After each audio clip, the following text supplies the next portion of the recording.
Donc, l'épisode que je vais vous présenter s'intitule Tais-toi et danse. Je vais rectifier une vérité qui vous a été énoncée ce matin, c'est-à-dire comment a été choisi cet épisode, plus par association d'idées que par imposition, puisque mes thèmes de recherche, un des thèmes de recherche sur lequel je travaille, c'est le sport. Renaud Evrard, sachant que je ne connaissais pas la série, m'a dit « Ah bah tiens, il y a Tais-toi et danse, danse un peu comme le sport, tu peux bosser dessus ?» Sauf que la réalité des faits, c'est que personne ne danse dans cet épisode. Heureusement pour Renaud, un autre thème qui par contre est bien différent, sur lequel je travaille, c'est la maltraitance infantile, ce dont il est question. Et donc, ça tombait bien que je puisse travailler sur cet épisode. Est-ce que certains d'entre vous ont pu voir cet épisode ? Quand même. Alors, je vais tout de suite vous poser une question, puisque moi, je ne vous cache pas que j'étais beaucoup déstabilisé en le regardant. Lesquels d'entre vous ont pu se dire à un moment donné, ouais, franchement, ce qui leur arrive, bon, bah, au final, ils le méritent un peu, quoi.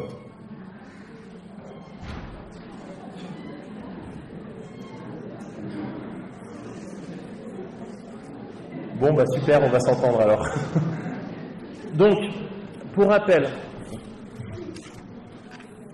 l'épisode Tais-toi et danse, c'est un épisode qui met plusieurs personnes en situation. Ces personnes se sont fait pirater et sous la menace de voir leur vie ruinée par la mise en ligne d'informations compromettantes les concernant, ils vont se retrouver à suivre des instructions des pirates.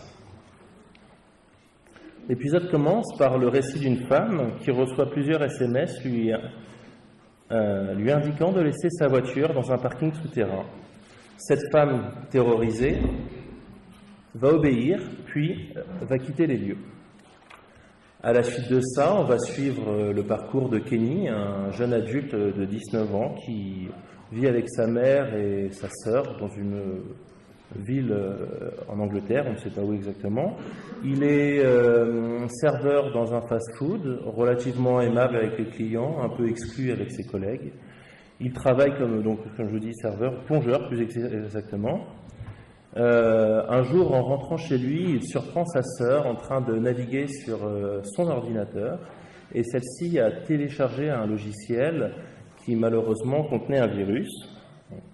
Il va récupérer son ordinateur portable, tenter de supprimer ce virus et en pensant avoir supprimé le virus, continue ses activités. Vous l'avez tous vu. Donc, ces activités sont les suivantes. C'est qu'on voit ce jeune adulte enfermé dans sa chambre en train de se masturber devant Internet.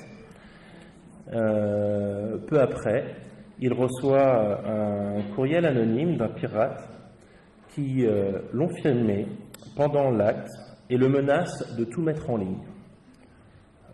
L'adolescent, excusez-moi, je l'identifie beaucoup à un adolescent, est terrorisé et va commencer à obéir aux différents ordres, comme le fait d'aller à un lieu de rendez-vous imposé par les hackers pendant son temps de travail pour récupérer un gâteau qu'il devra amener à Hector, que je désigne comme étant son compagnon de route, qu'on va suivre également pendant tout l'épisode. Hector est une personne également sous l'emprise de ces mêmes hackers. On apprend très rapidement que Hector était sur le point de tromper sa femme avec une prostituée dans un hôtel et pareil, les hackers le mettent sous une forme d'emprise pour qu'il puisse répondre à ses désirs menaçant de tout balancer à sa femme et à son entourage. Donc dans cette dynamique, ils vont réaliser différentes choses, dont plusieurs assez terrifiantes, comme le fait d'aller à une banque pour la braquer. Là, on a un mécanisme encore une fois très intéressant de l'emprise qui se dessine, c'est qu'Hector va mettre en dynamique cette question d'emprise, la question des réseaux sociaux, pour pouvoir imposer à Kenny le fait d'aller braquer cette banque.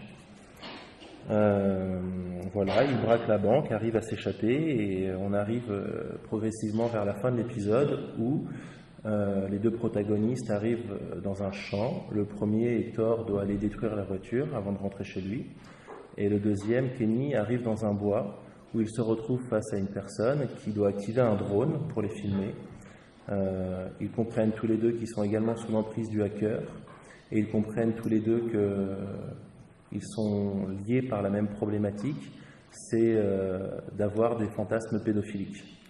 Face à la situation se présente, ils doivent s'entretuer.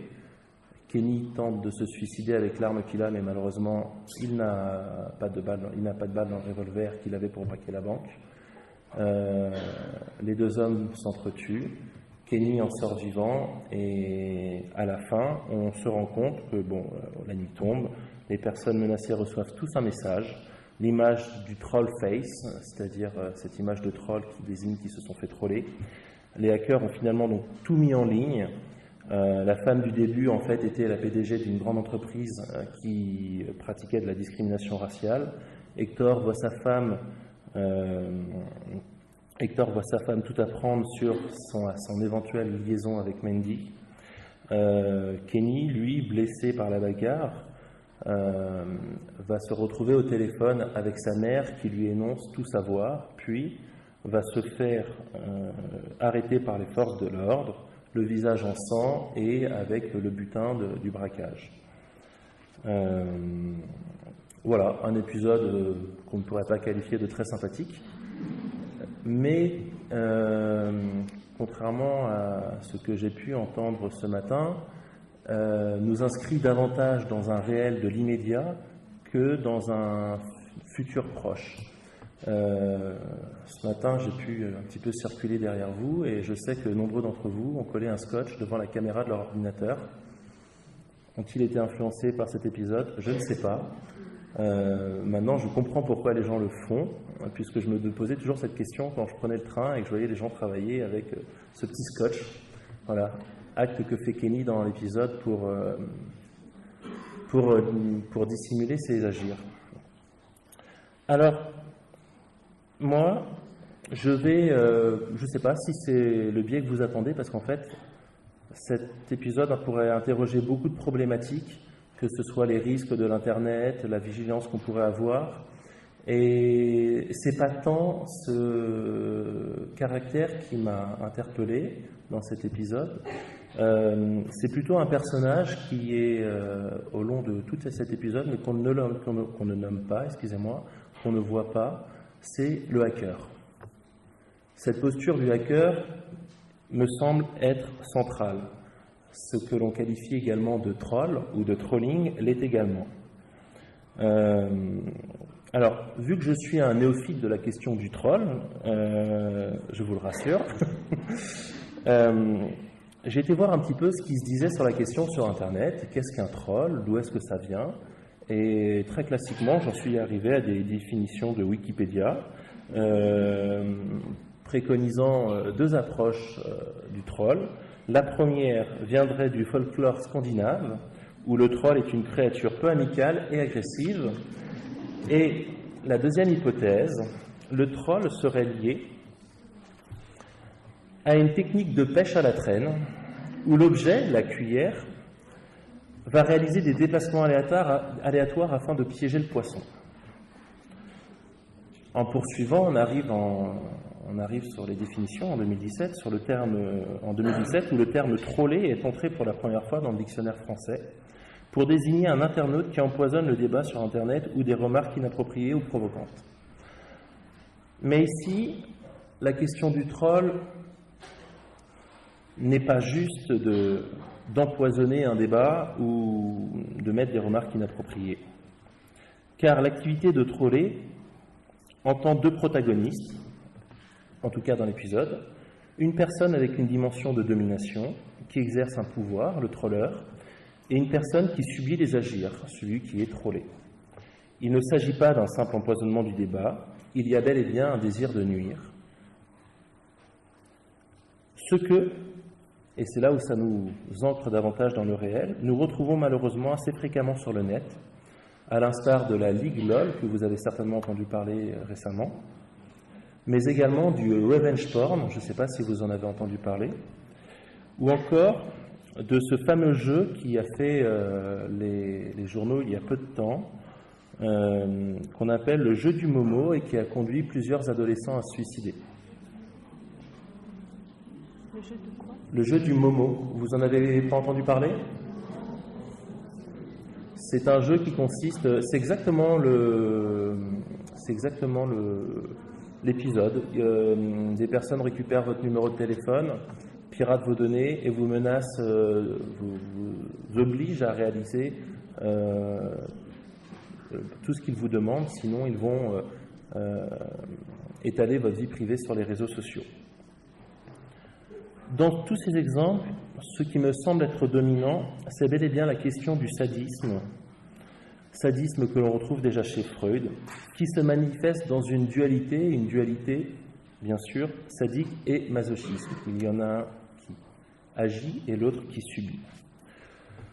En voulant poursuivre un petit peu la question sur la question du troll dans la littérature scientifique, par exemple sur Cairn, sur Open Edition, j'ai été regarder les différents articles qui se faisaient, mais malheureusement, je n'ai rien trouvé, ce qui laisse entrevoir une piste de recherche assez intéressante. Et si vous investiguez la littérature internationale, vous trouverez une trentaine d'articles sur la question. Un des articles que j'ai trouvé sur Internet s'intitule « Trolls just want to have fun », que je vais traduire de façon imparfaite par « Les trolls veulent juste s'amuser », souligne très bien la dynamique sous-jacente de cet épisode. C'est-à-dire, alors je vous explique la méthodologie de recherche de cet article, qui est décrite dans cet article. Les chercheurs vont, déjà, alors ce qui est intéressant, soulignent l'absence de revue de la littérature, de données scientifiques sur la question. La question du trolling est apparue, en tout cas dans la littérature scientifique, pour la première fois en 2002. Et aujourd'hui, donc comme je disais, il existe une trentaine d'articles. Ensuite, ce qui est intéressant dans cet article, c'est l'objet de l'article. Qu'est-ce que fait l'objet? Qu'est-ce que fait cet article? Qu'est-ce qu'il interroge? Il interroge 481 personnes interrogées sur Internet de façon aléatoire et 188 étudiants en psychologie d'une université canadienne sur les différents intérêts qu'ils ont dans leur vie sur Internet. Donc, c'est-à-dire, qu'est-ce que vous faites sur Internet? Est-ce que vous chattez? Est-ce que vous consommez des réseaux sociaux, des vidéos? Combien de temps vous le faites? Et quels sont vos plaisirs sur le net, qu'ils définissent en 5 points. Le premier, débat des questions qui sont importantes pour les sujets, discuter avec d'autres utilisateurs, se faire des nouveaux amis, troller d'autres utilisateurs, et bien sûr la question autre. Une première donnée apparaît rapidement, c'est que 5% de ces personnes vont sur le net pour troller d'autres utilisateurs. Donc voilà, avec des trolls qui peuvent être plus ou moins aléatoires, c'est-à-dire soit des trolls humoristiques ou des trolls qu'on appelle négatifs pour nuire à la personne. Ensuite, un deuxième questionnaire a été soumis à ces personnes. Ces questionnaires sont 2 tests, il y a 2 questionnaires qui ont été soumis exactement, qui mesurent la personnalité sadique des personnes qui font ce test. Le Short Sadic Impulse Scale qui permet d'évaluer une tendance ou une disposition à prendre du plaisir à blesser les autres, et le Short Back Triad qui est en lien avec la question de la triade noire. C'est pas un terme qui existe dans le DSM mais davantage dans la littérature scientifique, qui permet de mesurer le narcissisme, le sadisme et le machiavélisme de la personne. Autant vous dire, voilà, c'est la pathologie du grand méchant. Mais L'intérêt de cet article, en tout cas pour moi, c'est la corrélation qu'ils font entre le désir de troller et le sadisme prédominant chez les personnes qui veulent troller. La corrélation la plus forte, elle est bel et bien là. C'est que le score du sadisme, de la psychopathie ou du machiavélisme, excusez-moi, était positivement corrélé avec le plaisir auto-déclaré de la pratique du trolling. Alors après, vous pourrez me dire, j'en ai parlé tout à l'heure avec Thomas Rabéron, mais est-ce que les personnes n'ont pas trollé le test en voulant répondre de façon aléatoire pour l'influencer, ce qui est tout à fait possible. Et donc, vous voyez, on voit dessiner quelque chose d'assez contemporain, d'assez problématique dans la question du troll. C'est, ne serait-ce Internet, en tout cas, l'exercice du troll sur Internet, ne serait pas une expression contemporaine de l'agressivité et du sadisme qui trouverait une place légitime dans la société, puisque, et jusqu'à très peu de temps encore, rien n'encadrait ces pratiques sur Internet. Aucune loi permettait de réglementer l'expression de l'agressivité et des discours sur Internet. Par rapport à ça, j'avais un autre exemple lors d'une conférence que j'ai pu saisir en écoutant Serge Tisseron dans une conférence qui expliquait que vous avez certains d'entre vous ont des iRobots, vous savez, les petits robots balayeurs chez soi, là, en rond. Certains d'entre vous ont ça ? Ouais. Est-ce que vous savez que le dirigeant de cette société, en fait, a récolté toutes les données de vos appartements, puisque forcément, vu que ça passe chez vous, ça calcule les dimensions de vos appartements, ça peut repérer les objets que vous avez chez vous, et qu'il n'y a aucune protection des données par rapport à ça, et a cherché à le commercialiser sur Internet. Voilà. Donc il a récolté grâce à ça des millions et des millions de données personnelles sur les gens, et a cherché à les commercialiser. Heureusement, ça n'intéressait personne. Mais ça montre aussi, et je pense que tous les épisodes nous l'ont montré, la dangerosité de nos sociétés face à l'accélération de l'informatisation, du robotique et de la question du juridique qui ne suit pas par rapport à ça. Revenons à la question du sadisme. Donc, comme je le disais juste avant, ce qui m'a particulièrement intéressé ici, c'est cette corrélation. La question du sadisme intrinsèquement liée à la question, je n'ai pas envie de dire intrinsèquement, c'est la corrélation avec la question du troll. Le troll donc se dessine comme un moyen contemporain de l'expression du sadisme et par extension de l'emprise. Qu'est-ce que l'emprise ? L'emprise, nous dit Freud, trouve un caractère infantile et dit que chez le caractère infantile est généralement porté sur la cruauté. Car c'est relativement tard que se forme l'obstacle qui arrête la pulsion d'emprise devant la douleur de l'autre par capacité à compatir, c'est-à-dire par la sublimation. Mais si cette notion est implicitement présente dans les théories, sur les 3 essais sur la théorie sexuelle infantile, le terme de pulsion d'emprise apparaît chez Freud pour la première fois qu'en 1915, lorsqu'il va rééditer les 3 essais.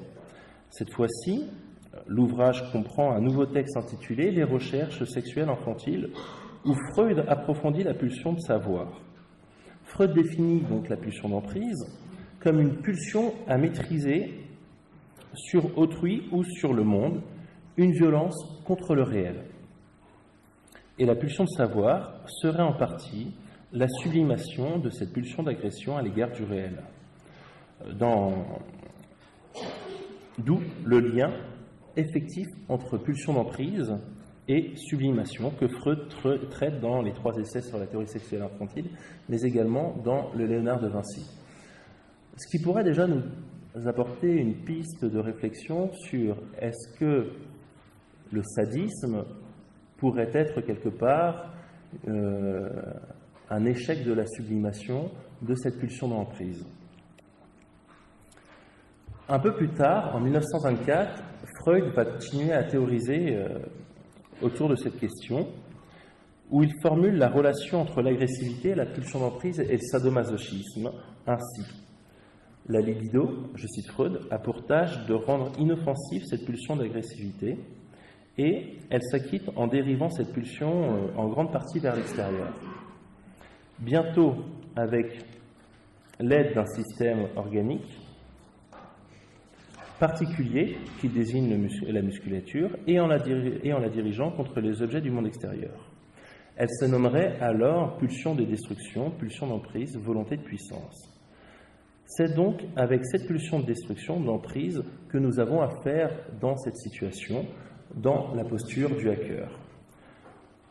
Ce que nous dit Freud, c'est que le désir de détruire l'autre permet la satisfaction de la pulsion de destruction, mais elle peut également être accompagnée d'une pulsion d'emprise, ce qui permet de jouir de l'objet. Ici, en l'occurrence, Kenny. Le but initial de la pulsion de destruction, c'est bel et bien de détruire l'objet.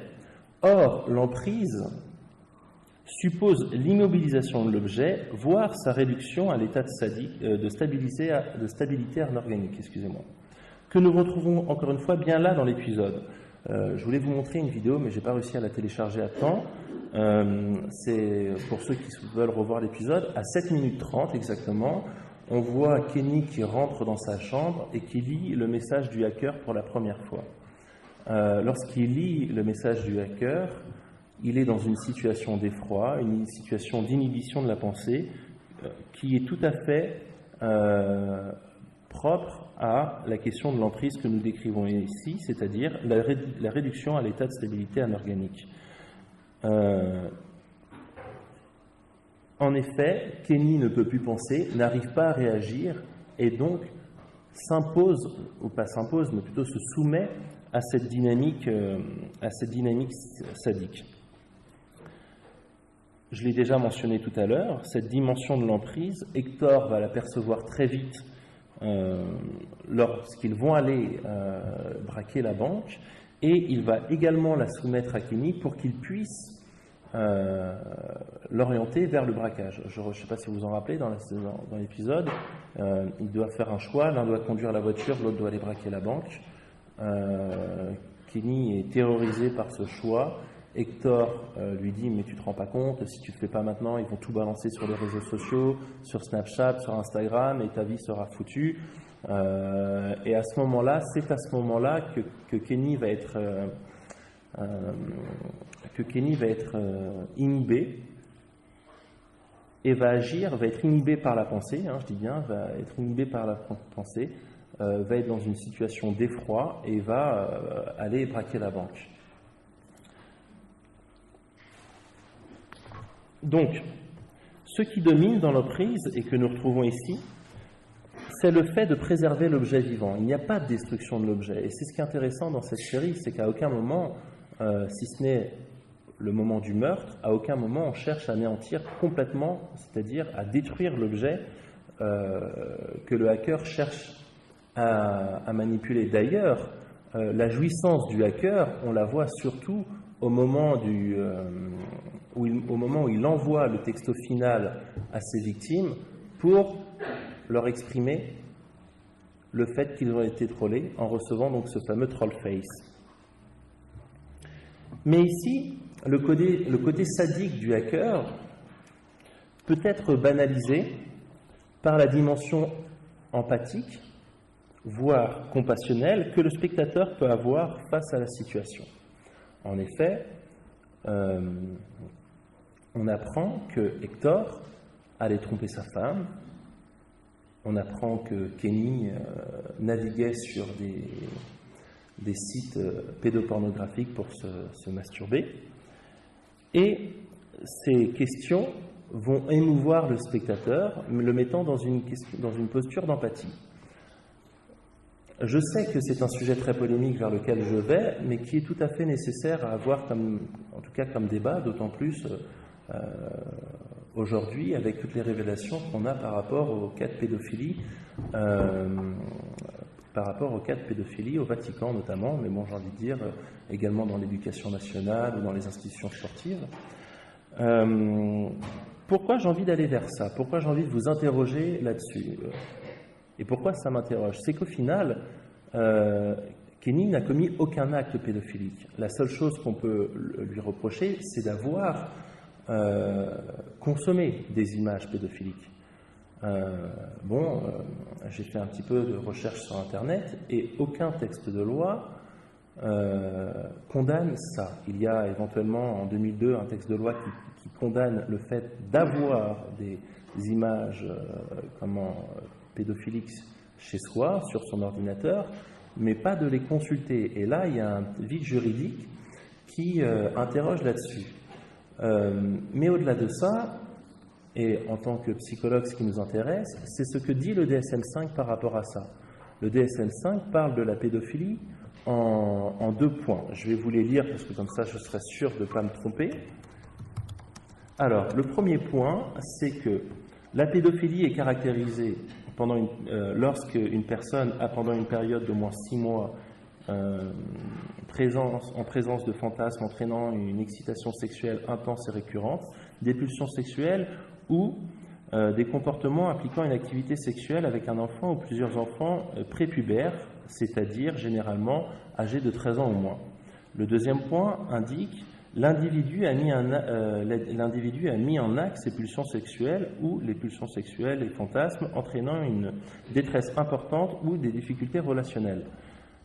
Mais à aucun moment ces actes ont été commis, ce qui nous invite à réfléchir sur la question de la prévention de la pédophilie en France. Donc toujours en investiguant ces questions, je me suis interrogé sur quelle forme avons-nous pour prendre en charge des personnes qui ont des troubles pédophiliques aujourd'hui. Je serais curieux de savoir si vous en avez connaissance, si ce n'est dans la relation thérapeutique qu'un psychologue peut avoir avec son patient et l'interroger sur ces questions, mais il n'y a aucune forme d'accompagnement spécifique, d'institut spécifique sur ces questions. Or, en Allemagne, depuis 2005, ils orientent les personnes vers des instituts à partir de lignes téléphoniques, et ces lignes téléphoniques sont télévisées sous forme de spots publicitaires lors des périodes de grandes écoutes. Je pense que ce type de choses est complètement, aujourd'hui, impensable en France, parce qu'il y a quelque chose de l'insupportable dans la question de la pédophilie. Or, et cette question est foncièrement importante, que faisons-nous de ces patients? Que faisons-nous de ces personnes avec des pensées pédophiliques et comment pouvons-nous les prendre en charge? En Allemagne, depuis que ce centre a ouvert, ils ont orienté plus de 4500 personnes vers des soins. Et j'écoutais un discours notamment d'une présidente d'une association française sur la question de la pédophilie. Si ça permet ne serait-ce qu'à une personne de ne pas passer à l'acte, c'est déjà une victoire. Mais aujourd'hui en France, la question de la pédophilie s'inscrit comme étant un tabou de pensée, comme une impossibilité de penser et donc une impossibilité à prendre en charge. Or, il ne faut pas oublier une chose, c'est que la plupart des personnes qui ont ces pensées pédophiliques, ou du moins qui ont ces passages à l'acte pédophile, sont des personnes qui ont été victimes elles-mêmes d'agressions sexuelles pendant l'enfance. Ce qui fait en quelque sorte une forme d'ignorance de l'objet traumatique qu'elles ont pu subir. Voilà, donc je vous invite peut-être à réfléchir sur la question de que faisons-nous de la pensée pédophile aujourd'hui, comment faisons-nous pour la prendre en charge et peut-être l'inviter au débat. Je sais que ce n'est pas forcément ce qu'on pourrait s'attendre de cet épisode, mais je la trouve tout à fait pertinente cette question parce qu'au final, on l'entend beaucoup du côté du Vatican en ce moment sur ces prêtres qui sont passés à l'acte, mais que fait-on de ces personnes qui ont ces fantasmes mais qu'on ne prend pas en charge? Voilà, je m'arrêterai là.